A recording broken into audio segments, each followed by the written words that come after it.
Monsieur Célie, bonjour. Bonjour. Le ministre vient de quitter Saint-Benoît.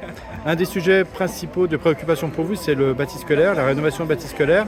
Le ministre a évoqué la question. Est-ce que vous avez été convaincu par sa réponse? Alors, en tout cas, ce qui est sûr et certain, c'est que tout le monde à Saint-Benoît sait que notre bâti scolaire est extrêmement vieillissant. C'est un héritage de 2020. Et aujourd'hui, il faut lancer un plan de réhabilitation massif. Il y a 24 écoles communales sur notre territoire. Plus de la moitié nécessitent des réhabilitations plus ou moins lourdes.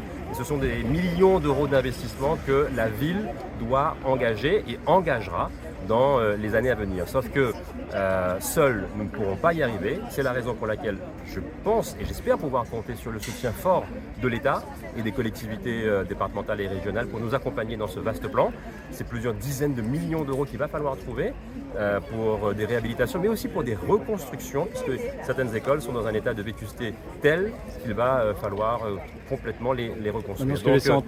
Donc le sujet aujourd'hui, il est parfaitement traité au sein de la collectivité communale.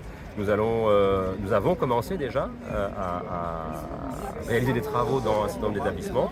Nous allons les poursuivre et ce n'est qu'avec, encore une fois, le soutien de l'État que nous pourrons y arriver. Ce que laissé entendre le ministre, c'est de dire que voilà, les communes peuvent aussi faire des choses sans soutien forcément de l'État, surtout pour des petits travaux, et donner l'exemple des toilettes. Alors, sauf que je ne sais pas si le ministre sait que la ville de Saint-Benoît est la seule ville depuis 2020 à être dans le cadre d'un plan de redressement, que nous sommes la seule ville à avoir voté en 2020, après l'élection municipale, un budget en déséquilibre, et la seule ville à avoir des dépenses qui sont contraintes et qui ont été comprimées entre 2020 et 2023. Fort heureusement, grâce aux efforts de l'équipe municipale, de nouvelles marges de manœuvre ont pu être retrouvées, et dès à présent, jusqu'à la fin de notre mandat, nous allons pouvoir enfin réaliser des investissements, et principalement dans le bâti scolaire, pour accueillir de manière normale les enfants de Saint-Benoît. Merci.